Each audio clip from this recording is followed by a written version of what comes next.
What's up guys, this is Mike Nair here with this tips and tricks video. In this video I'm going to tell you things you should know before playing Dishonored 1 game.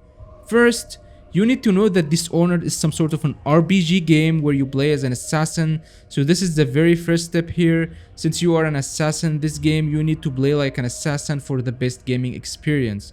You need to be fast, agile and stealthy, and the tips I'm going to mention in this video are meant to boost your assassin play style. Before setting a foot in this game, you must know that there is a chaos level system that is affected by how you act on your missions. The more people you kill, the higher chaos level you get, which affects the environment on the NPC's behavior on your next missions. Killing evil enemies, especially your mission targets, doesn't raise your chaos level that much, but it still does. On the other hand, killing innocent civilians will raise chaos level a lot.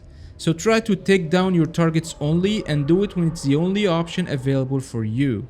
Of course, it's harder to play while maintaining low chaos level, but my advice is to play the way that makes you enjoy the game, whether reaching high chaos or not, just enjoy the experience. So the first thing to know, you play in a city infested with rat plague. Rats in this game are very hostile. If you find them in groups, they will try to eat you alive. So if you see a group of rats, try to avoid them or just charge into them and kill them fast with your sword. Also try to avoid swimming in water unless it's necessary. Fishes in this game are carnivores. They will keep biting you and draining your HP. Close combat in this game is annoying even on the easiest difficulty level. That's because you are meant to be an assassin in this game, so try to avoid exposing yourself as much as you can. A good strategy is ducking and approaching enemies slowly from behind to perform takedowns. I recommend looting all the coins you can find during the first mission, and I'm going to tell you why soon. When you finish your first mission Dishonored, this is when the fun begins. You will go to sleep and you will be teleported to a place called the Void, where you meet a character called the Outsider, and he will unlock the ability to use Void powers for you. Powers are very important. They are either active magic skills or passive skills. To unlock or advance a power in level, you need to spend runes on them, and runes are hard to obtain in this game. You will have to go to places not related to your main questline, or do some optional tasks or solving some puzzles to loot them. There are also bone charms in this game that you can loot like runes, but unlike runes, you can benefit from bone charms instantly by equipping them right away, and they will slightly boost your passive skills. Also, you can unequip them anytime. However, in runes case, they are like void currencies you can spend to unlock or upgrade a power, and they cannot be refunded. So be careful when spending runes. That's why in this video I'm telling you everything you need to know, including what are the best powers to unlock and upgrade as top priority. So at the Hound Bits pub before the second mission, when you sleep, you will be inside the Outsider's Void.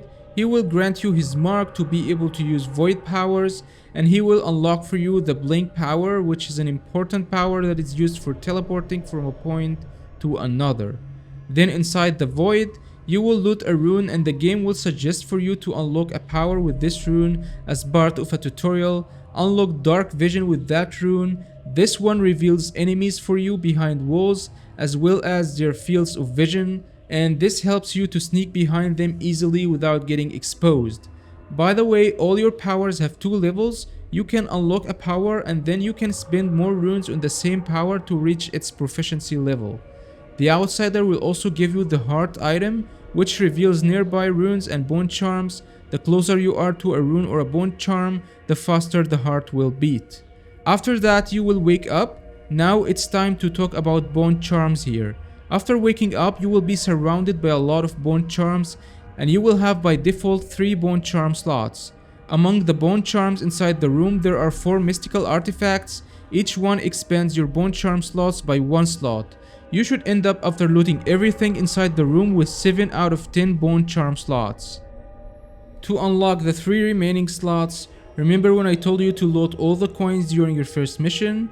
Now it's time to use the coins. You'll find a guy called Piero in one of the Hound Bits pub nearby buildings. He sells you ammunition and upgrades. I don't recommend wasting your coins on ammunition since you can loot them during your walkthrough, so save your coins to spend them on upgrades. So the first things to buy from him are Bone Charm Capacity 1 with 300 coins. That will unlock 1 Bone Charm slot. Then buy Bone Charm Capacity 2 with 450 coins, and that will unlock 2 Bone Charm slots for you. Now you have fully unlocked all the 10 Bone Charm slots. Also, he sells you a rune for 500 coins for one time only. Buy this rune. Fill the 10 Bone Charm slots with whatever Bone Charms you are comfortable with. Now let's talk about Void Powers. After you wake up with the heart item, start looking around for all runes along with Bone Charms nearby at the Hound's Pits pub surroundings. And also loot all runes along with Bone Charms during the second mission. The runes you'll collect will be slightly more than enough to spend them on powers you need. You'll need exactly 5 runes. You already have Blink and Dark Vision unlocked from before when you were inside the Outsider's Void. Next, unlock Bend Time. It will cost you 2 runes. This power is the most important one. It slows down time on everything except you. That means you can expose yourself to a group of enemies and taking them down easily before they have the chance to react or block your attacks. Next, unlock Vitality for increasing your max HP. Good passive skill for survivability. It will cost you 1 rune. Next, unlock Agility for jumping higher and for reduced fall damage. It will cost you 2 runes, so you will be spending total of 5 runes. If you loot any more runes, spend them on upgrading the powers I already told you to unlock, and do it in this order. Upgrade Dark Vision to level 2. After that, upgrade Bend Time to level 2, totally worth it. This is the most OP power. Next, upgrade Blink to level 2. Next, Vitality to level 2. Next, Agility to level 2. Now, after being done with runes and Bone Charms, I'm telling you which equipment upgrades you should buy from Piero as top priority. You can buy them all after finishing the second mission if you focused on looting all the coins and all the valuable items during that mission. First, buy Crossbow Accuracy,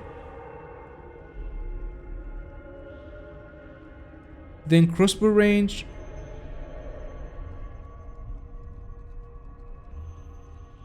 then Crossbow Reload, then Combat Sleep Dart,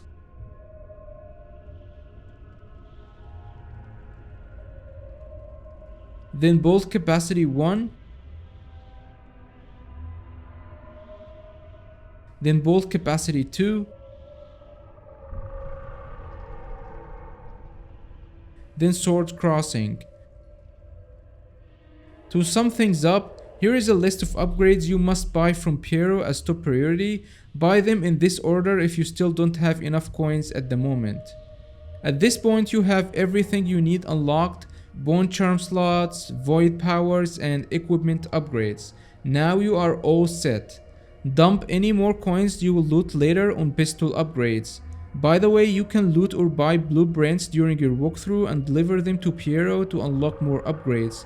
But in this video, all upgrades I'm advising you to buy can be bought from him directly with coins. That's more pragmatic. Finally, here are some combat tips. If you don't have enough mana to use Bend Time, or if you still haven't bought this power yet and you are exposed, there is a good move to eliminate enemies fast. Shoot an enemy with your pistol, he will lose his balance if not dead, then finish him off with your sword.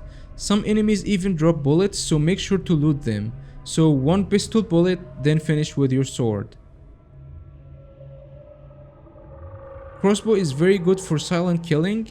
You can use crossbow to kill enemies on patrol to create safe spots for you to land on and to move around without detection. Some bolts won't break after hitting targets, so check dead bodies to retrieve some of your bolts back.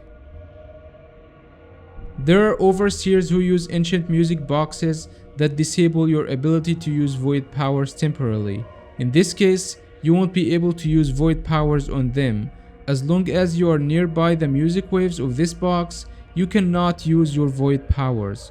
Also, facing the music directly without using a cover drains your HP. So if you are exposed to an overseer and he started playing his music box, try to take cover behind walls to avoid direct exposure to his music waves. Then try to sneak and get very close to him and shoot him in the head with your pistol. Don't bother using bolts as overseers can block bolts. A better way if you are a bro is to avoid being detected at all and perform a takedown on them in stealth mode.